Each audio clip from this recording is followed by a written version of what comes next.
Conversation with an expert or a thought leader in the realm of innovation for the built environment.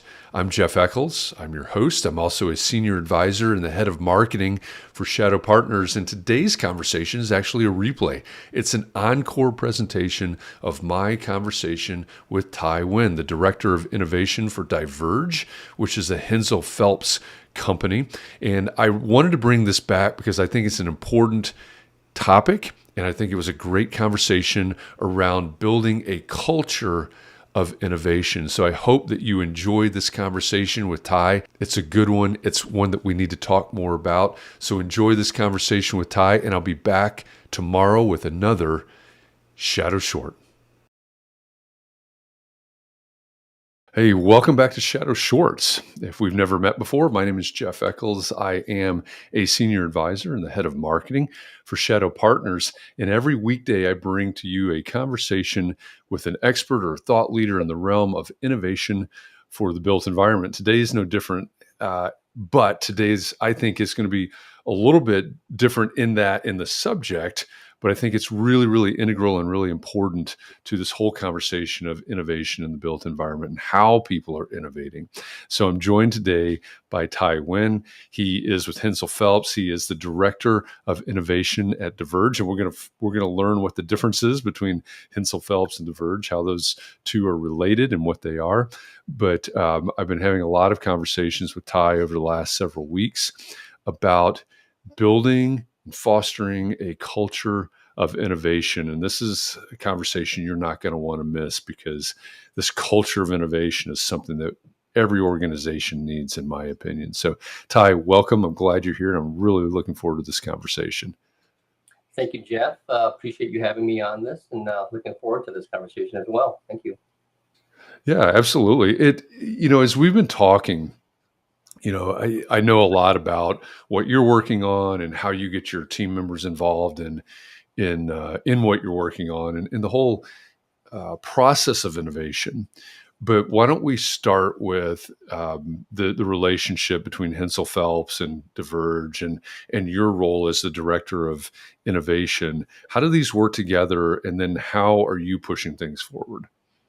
Sure, Jeff. And I think for us, we realized in the last decade or so, we have a very innovative culture. It's we coin them our everyday innovators, honestly. And for us, really, in the last handful of years, it's really trying to figure out how we put a focus on it, right? We want to make sure we create a foundation that will truly allow us to innovate.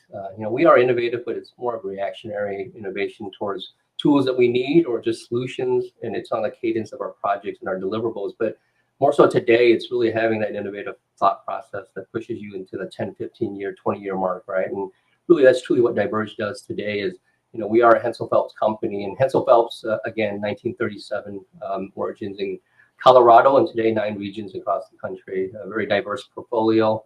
We are the largest aviation contractor, in the last handful of years as well. You've probably at some point flown through one of our job sites. But within that, I've been with HENSEL Phelps 17 years, and the last 10 have been the director of VDC. And as VDC, it's always kind of, my charge was always to kind of get in front and provide solutions for our projects and our people.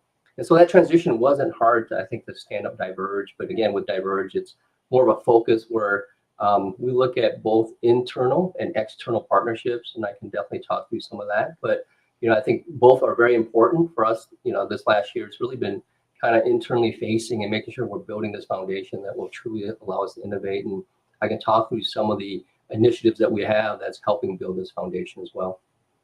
Yeah. So I know one question that may come up, and you and I have talked about this because it actually came up in a conversation I was having with somebody else in the industry, another part of the industry. So you've got DIVERGE, which is a VC, and it's a HENSEL Phelps company, as you just explained. And a question that somebody may have is, okay, HENSEL Phelps, generations old construction management, a leader, as you said, in aviation and other types of construction. Why do you have a VC? Why are you vetting startups? Why are you looking at internal and external partners with an eye towards innovation? Why do you need that? Yeah, that's a great question. And honestly, Jeff, part of it was, again, I feel that, we've had decades of historic data that shows that we've had early partnerships with the startups, right? And really helped grow them and really expose them to our people, our processes, our owners. And within that process, we really never had a strategy specific to the financial aspect of these startups and their potential, right? And so today, not only are we looking at through Diverge the lenses of are these startups viable for what we need? Is it a solution that we can get behind? Is it scalable? Is it sustainable? I think on the Diverge and the VC side, we're able to look at the financials. Is this a good investment, right? Is this something that we can partner with early? Is this something ultimately at the end of the day, can it exit and give us the return that, we're hoping? But, I think that is on the radar. But again, I think this last year has been really kind of standing up the foundation. But the outlook with Diverge is yes. I think at some point it's, a majority of our focus will be on investments and getting a return, right? Because it is an employee-owned company. It is, we don't have a fund. Really, it's really through the hard work of our people. And we want to make sure we're mindful and not only who we're partnering with, but who we're investing with as well. Yeah. So when you look at these investments that you're talking about, the startups and others, is the purpose for all of these startups to come in and whether it's technology or robotics or whatever the different companies are, is the purpose to find and invest in startups and in companies that will help your workflow, that will help your output, or does it go broader than that? It does. It touches on that, and it does go broader. I think for us, first and foremost, I think that on the internal focus, the reality is our people are very innovative. They're always challenging the status quo, right? Whether it's a process or it's a new tool that they need to help them on their day to day. And so, through Diverge, we want to make sure we're understanding all those things, right? If there's an initiative at one of our projects, one of our regions, we're making sure we support that. We're engaging with the startup or the solution provider, and then we're putting them through our process. And through the process, it makes it really concise, right? I think that the feedback is then very concise that goes back to these solution providers. And then within that, our people, right? They're starting to make sure that we have measurable values of what are our expectations? What are we looking to do through this pilot? What are we looking to do with this startup? And then does it fit an overall strategy, right? So it's not easy, but it's trying to connect all those dots. And so the internal piece for us in the partnering, it's our departments, it's our business units, our people, our projects, our owners, right? And then there's a faction of that is very external, where I think you touched on it, Jeff. It's the partnership with the startups, right? Making sure we mentor them well, we expose them to the right projects, to the right people, giving them the right feedback, not overburdening them with every feature that we want, knowing that it's got to be strategic in their roadmap as well. And I think with many solutions that come in house, we're always asking them to do XXX, right? And sometimes they're like, "Whoa, that's not in our wheel well." But being conscious of that, and that's where Diverge plays in that as well. And then what I've seen today that's changed a ton is really the partnerships with industry, and that's part of this external focus. It's not only with startups, it's with venture capital groups, right? Like the Shadow Ventures of the world. It's very symbiotic. Obviously, the investment is well needed, but within that, to grow these startups, we know that the GCs play a large role in that, in mentoring and growing these solutions. I partner with a lot of our competitors, right? Because I know the only way we can change and be effective is to partner with industry, and our competitors are industry. And a lot of times we're sharing notes today that more than we've ever have. Our trade partners are obviously very important in this process, because many of these solutions are kind of centered on them. And so again, this kind of internal and external kind of push has been something that we're really focusing on, and making a lot of headway this last year. Well, I think that's really interesting. I mean, you bring the trade partners into the conversation, you bring competitors into the conversation, and I know that there are organizations out there that have maybe an innovation team, right? It's 3 people, it's 10 people, it's whatever, but that's not what you're talking about. You're talking about actually creating a culture, part of the DNA, I think, of your organization, where then that, I assume that's probably part of what it takes to say, hey, yeah, we're going to include our competitors in these conversations, our suppliers, et cetera, in these conversations. So what does it take to build that culture? How do you take the leap to say, hey, we're getting everybody involved in this process? I think for a long time, I think, especially early in my role years ago, we felt that our tools were our IP, right? It's really, what tools do I have versus my competitors? Today, the realization is that, guess what? Everyone's got the same tools.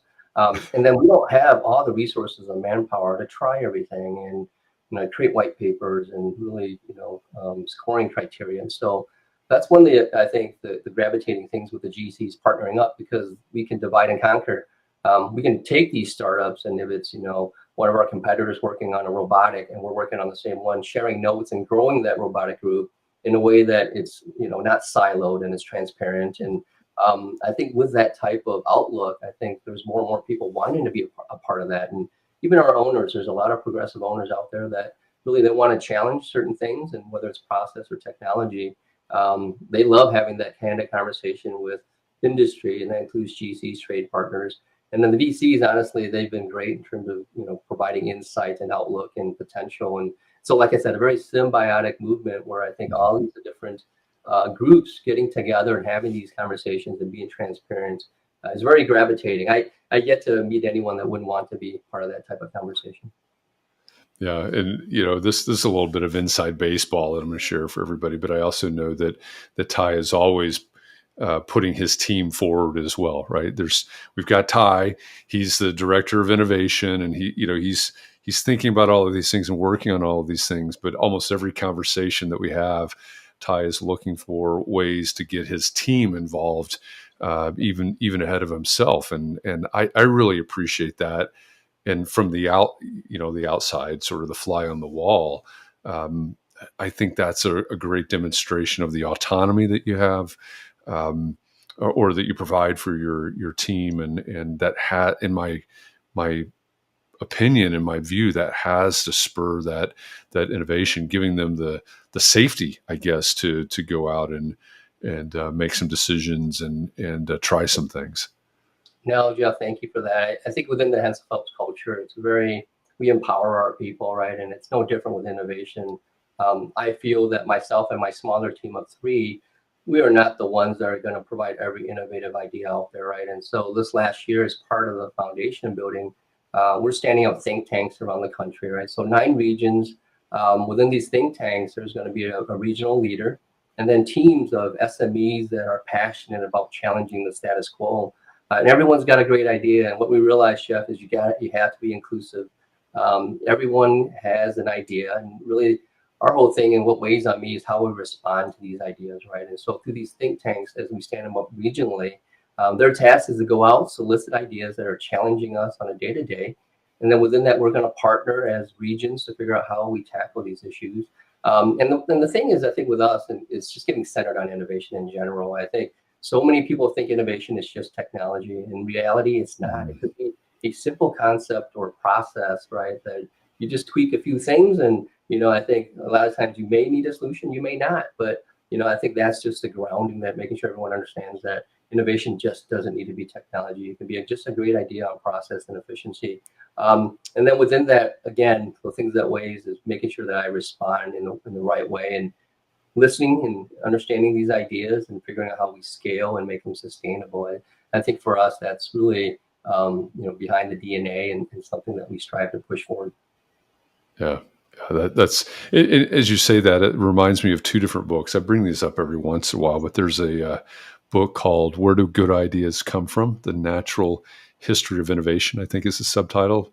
Stephen Johnson, I think, might be the author of that, off the top of my head. And you say that, and in the book, he describes what innovation is, and you're right. I mean, he goes all the way back to a time that we would probably think of as pre-technology, and talks about innovation. That's a really good read. And then Carla Johnson has a book. She's actually been on Shadow Shorts before, called Rethink. So RE:think, Rethink Innovation. She talks about building a culture of innovation. I don't know if you two know each other. She's based in Denver, but I think you'd have a great conversation, because what she focuses on and what she works on, I think, is exactly what you're doing at Hensel Phelps and DIVERGE. So yeah, that would be a great conversation, because obviously you see under DIVERGE, it's rethinking innovation. So Mhm. Any insight, and I think that's us as well.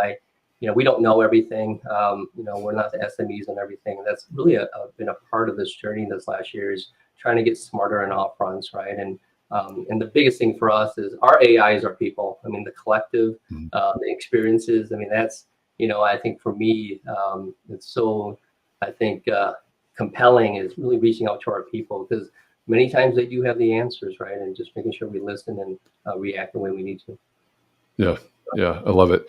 If you're listening to this or watching this right now and you say, "Oh, I'd love to hear more. I'd love to get deeper into this topic." Well, the good news is that Shadow Summit is coming up in October. It's our 7th annual Shadow Summit. And it'll be in Atlanta, October 24th to 26th. And Ty and I think some of his team are going to be at and speaking at Shadow Summit this year. And the topic of a culture of innovation will certainly come up in those conversations. If you've never heard of Shadow Summit or attended before, it is a purposefully intimate affair. 200 tickets maximum because we can't put any more seats in that theater. And it's a highly curated, purposefully curated in terms of topics and also audience. So shadowsummit.com is where you can find more information, and the tickets are going pretty quickly.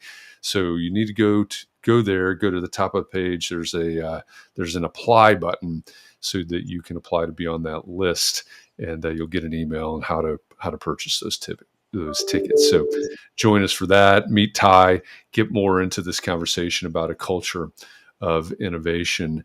And also, if you want to know more about Diverge and what's going on there, the URL's in the bottom left-hand corner of your screen right now, diverge.vc. You can see what's going on, what Ty and his team are working on, what they're building out there. Ty, first of all, thanks for this conversation. I'm looking forward to the panel and other discussions at Shadow Summit because I think this is a really important topic.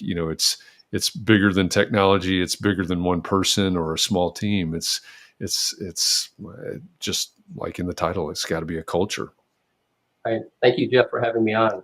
Fantastic conversation, and looking forward to meeting a lot of you at the Shuttle Summit. So thank you for that. Yeah, absolutely. Looking forward to it. So again, go to diverge.vc for more information about what Ty's working on, and then go to shadowsummit.com for more info on Shadow Summit, October 24th to 26th. And I will be back tomorrow with another one of these Shadow Shorts, another expert or thought leader in the realm of innovation for the built environment. Until then, have a great day. I'll see you tomorrow.